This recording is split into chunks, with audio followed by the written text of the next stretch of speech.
want to say thank you for giving us the opportunity to interview you today, Jen. Yes. Do you want to just start off with just saying something a little bit about yourself? Absolutely. I'm Jen Chawla.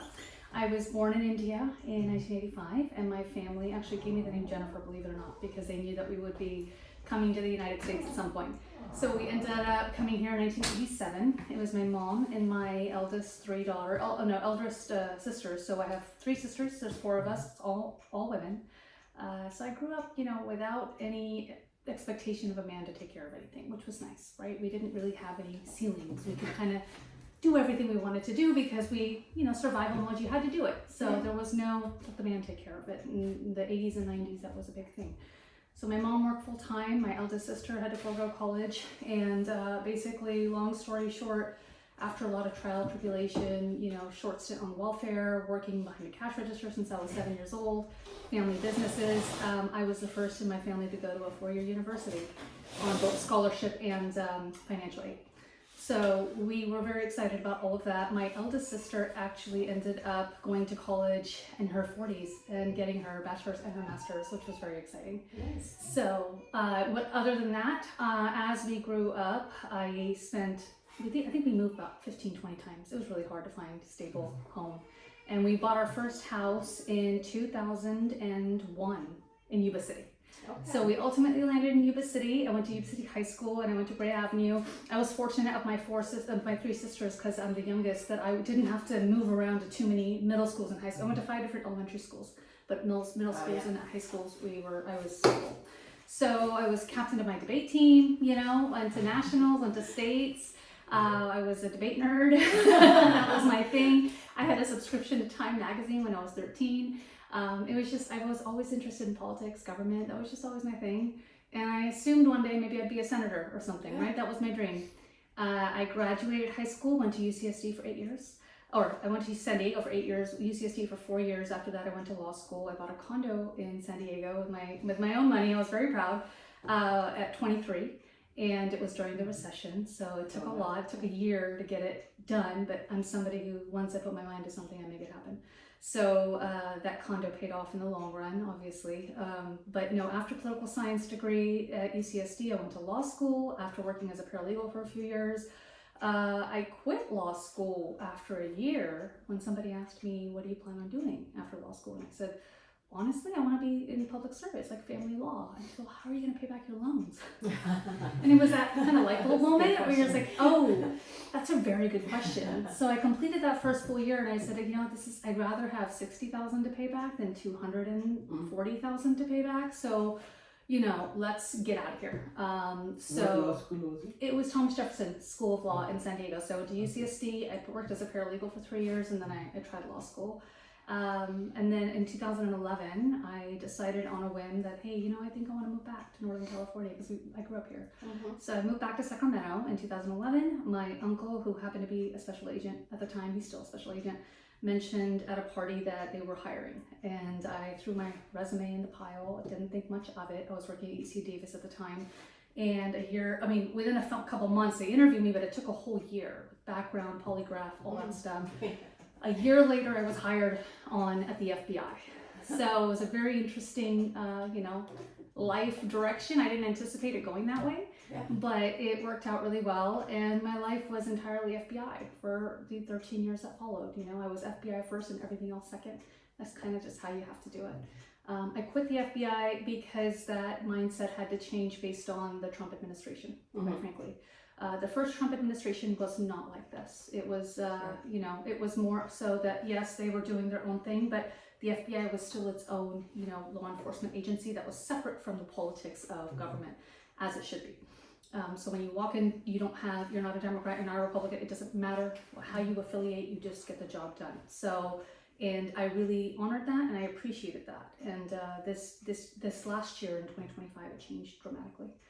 To the point where they, canceling DEI, removing women's awards, removing protections for people of color and, women, minorities in general, removing cultural celebrations, like no more Arab month, no more Black History Month, no more anything month. You can't put pronouns in your signature line, harassing us with email after email after email. And I think the last straw was when I heard that the FBI had arrested a sitting judge in Wisconsin.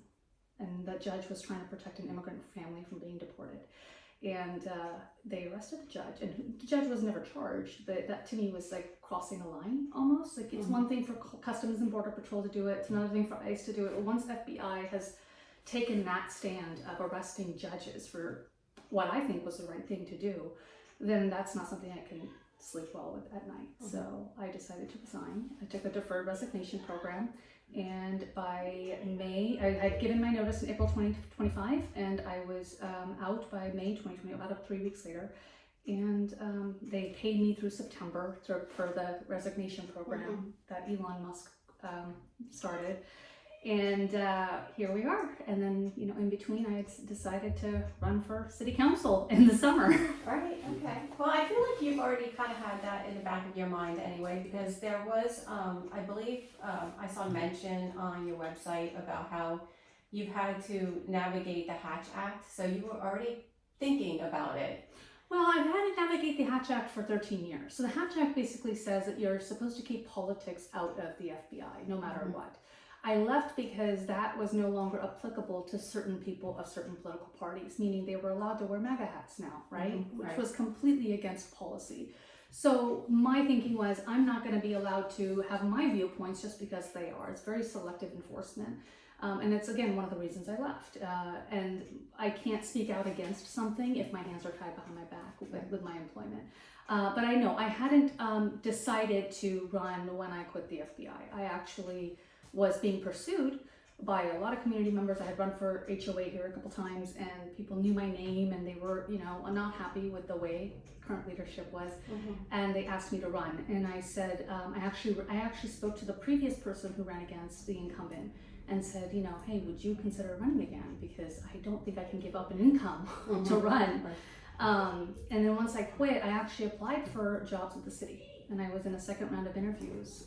And then when that didn't pan out, I finally pivoted and talked to my husband and said, what do you think if I threw my hat in for city council? And then here we are. So it was June 30th. Yes. That's yes. great. That's Nice. very interesting. Yes, absolutely. So, Good journey.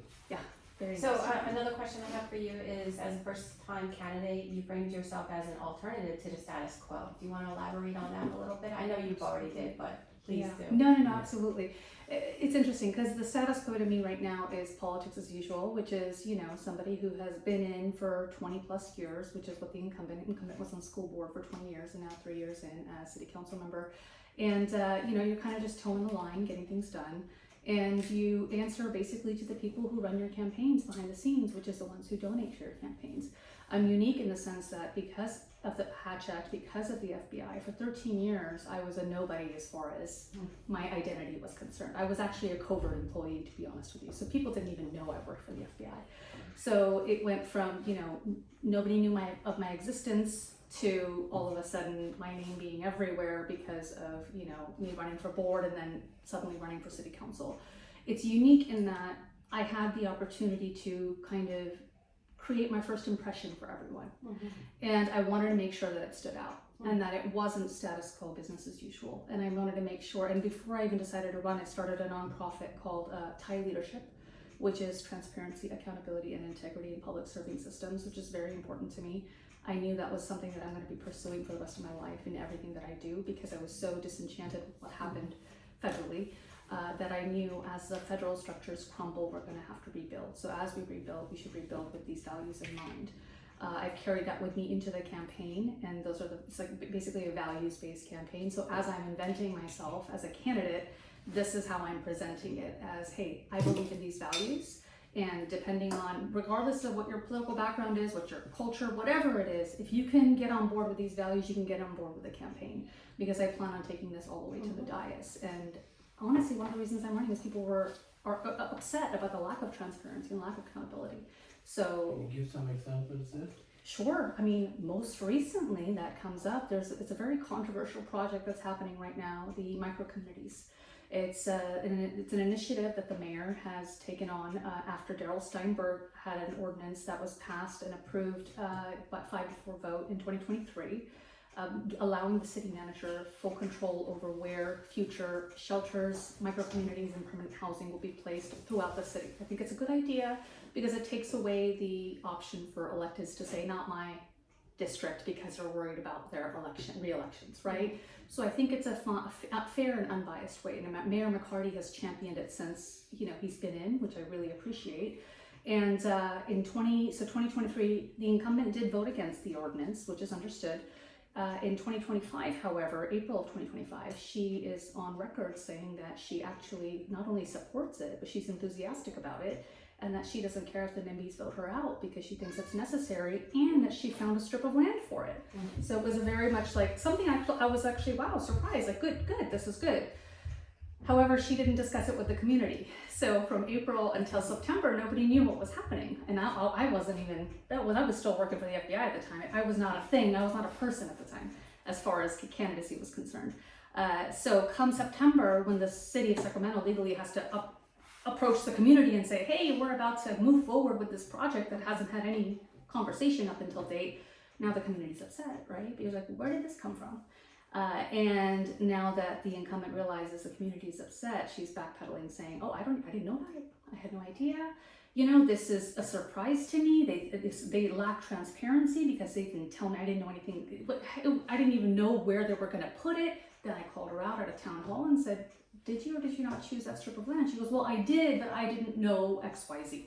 So it's on and on and on. This denial of having anything to do with the project or being enthusiastic about it from the very start, and I can't get on board with that. The change of stand is more critical than having a stand. You got to stand for something or you fall for anything. So I think ultimately it was.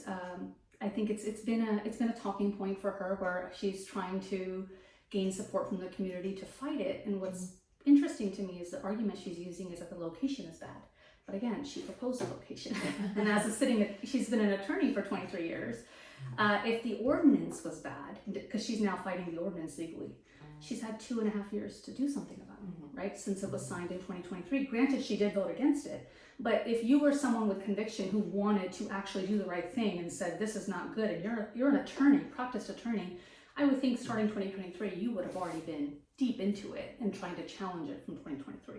But to take the stance of, I'm on board, here's a strip of land, let's do this, I support it, to this is unfair, I can't believe you're pushing us, to do this, that kind of stuff. And this is just one of many examples, but it's the most recent. And it's the one that people are actually not even well aware of because they're trying to twist the narrative of, oh, we've just been against it this entire time. And that the city's forcing it down on folks. How often do you watch the city council meetings, or you attend every of them, or how? I try to see the website, Granicus, the replay of the meetings as often as I can. Again, before, last year, I didn't take part in much of anything political. So it was ever since July of last year, June 30th is when I filed the paperwork, I became more and more involved. Ever since they accepted the raise during a budget deficit, which I thought was a very interesting move to make. Another reason why and I have come out openly and said that not only would I reject a raise, but I would use part of the budget that's allotted to me to contribute towards the city and the district in terms of safety. Have you spoken about this in the city council? In terms of for the In micro the council, communities? public comment time. I have given public comment on a couple of issues outside of this, yes. So in August, I was actually on the news. They showed a snippet of what I said in regards to the Upper West Side project and how they hadn't mitigated for the environmental factors and how we were fighting, not necessarily just the entire development, but the fact that they were trying to bring in so many data centers and use city resources while it's still being county land. So I spoke out about that in the city council. I would love to know more about the data centers challenges. Yeah, absolutely. Upper West Side, yep. ECOS is the Environmental Council of Sacramento. And former Mayor Heather Fargo is a big part of that, as well as Edith Thatcher and a few others who have been very, have spearheaded the entire movement against, the developers trying to come in and not mitigating for environmental factors that we should be mitigating for. So, we can't just sign away land without talking about it. Let's have negotiations, let's talk. And right now it's basically just being signed over to them without us really considering what the environmental factors and effects will be in long term. So are there any CEQA violations? As of right now, my understanding is that there is an outstanding lawsuit from Ecos, and it's based on some violations that they are trying to address. Their Upper West Side has since been delayed. The votes on Upper West Side have been delayed. ASIP, which is Airport South Industrial, is going to be, I think it's going to LAFCO next week, and city's already voted to annex it. So it's still, ASIP is still moving forward. Upper West Side has kind of been tabled for now, and but now ASIP would be considered a city project because it's since been annexed. So I think it's going to be more of a city involvement. It'll be interesting to see how that moves forward, though. Yes. You had a couple of specific questions, Chirag? No, I think. You got them? Okay. Let's go ahead and move on a second. Another 5 minutes. Okay, so I'm gonna ask a couple, I guess, specific district issue ones. So Please. many District 1 residents feel the area has become a bedroom community where people live but spend their sales tax dollars in Roseville or West Sacramento. Given your background and accountability, what specific economic incentives or zoning reforms would you champion to attract sustainable small businesses and high-wage jobs directly to the North Natomas corridor? I'm so glad you asked, because this is something I'm absolutely focused on. Here's the thing. I call it a commuter town is what it would eventually become, similar to what they said, right, a bedroom district. Yes. And that's what we're afraid of. And that's what I tell people. We have a very pivotal point in time where if we don't jump in and put in the right leadership that takes Natomas and Robla in the right direction, then we will end up as a commuter town where people just stop over from the airport on their way to downtown, get gas, and move on. And yes, people who live here are only living here because there are rooms here, but there's nowhere else to go. So they go to the outside, to get what they need.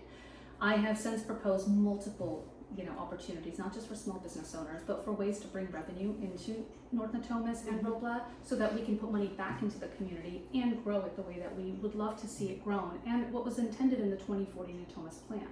Now, unfortunately, and the argument is the 2040 Natomas plan calls for a certain number of high-density residential and affordable housing, which is great. Nobody is arguing that we don't need affordable housing.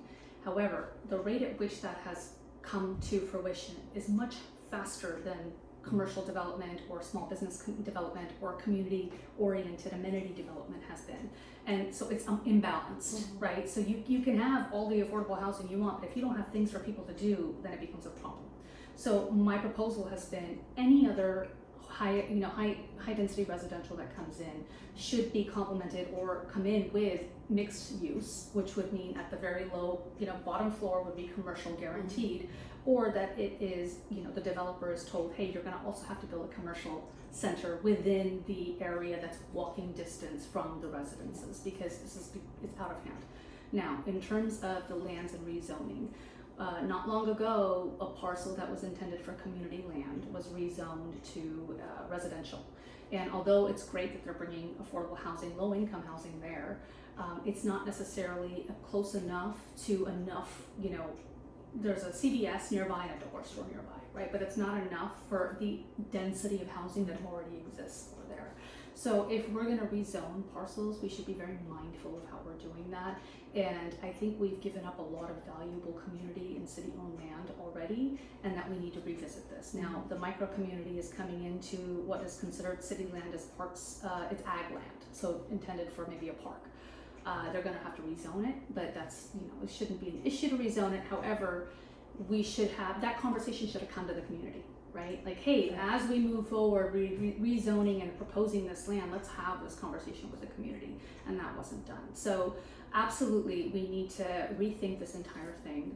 I've already proposed to a lot of the local business owners who've actually been, very enthusiastic about this campaign because they want to reinvest in their own community, which I think is wonderful. That's what we want, and they're looking for opportunities.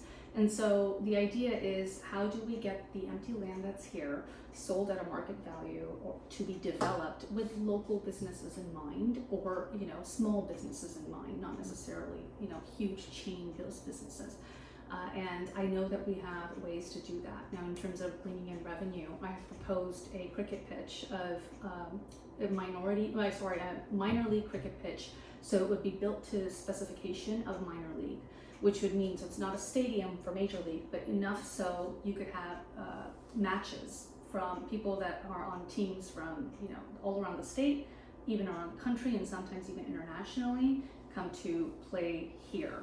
We don't have that. It'd be very unique for all of Northern California. It does not exist currently. In LA it does, but not here. I think there may be something in the Bay Area, but still not to the exact specification. North Natomas Regional Park is only 33% built out. The first amenity proposed on that plan is cricket.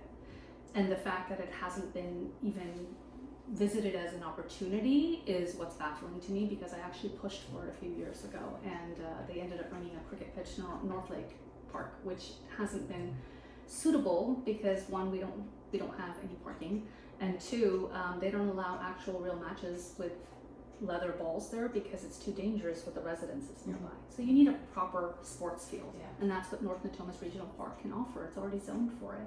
So that's going to be a revenue generating amenity that we can bring in, and that would help us bring in whatever else that we need, like a town center or a community center, amenities that we can, help our residents. So thinking outside the box is necessary. Right. Thank you. Yes. Thank you for that. And I know we have a little bit more time. I think probably to close with this, I want to ask you about your perspective, just in general, of the public safety here in North Natomas.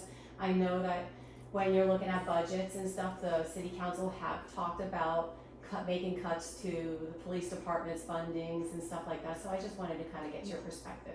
So the budget is interesting. In my last 3 years at the FBI, I managed 3 different programs, and because I was a civilian employee, so I'm not a special agent, I wasn't armed, but as a supervisory investigative specialist, I had a lot of responsibilities in terms of running people in the field, but also on the back end managing finances. So I was running 3 different programs, $1 million programs.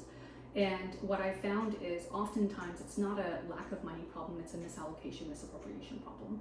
And I have seen that here with the city as well, where money will just sit in a fund that isn't being used, but isn't being reallocated to other funds that can actually use that money. For example, when they actually did find money to avoid cutting positions, or actually laying people off in this last budget cycle, they ended up cutting vacant positions, which meant money was being held in a vacant position fund.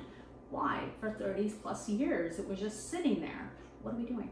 So these are the kinds of things that I plan on addressing immediately, is where is our money being allocated? Why is it not being reappropriated where it should be when it's not being used?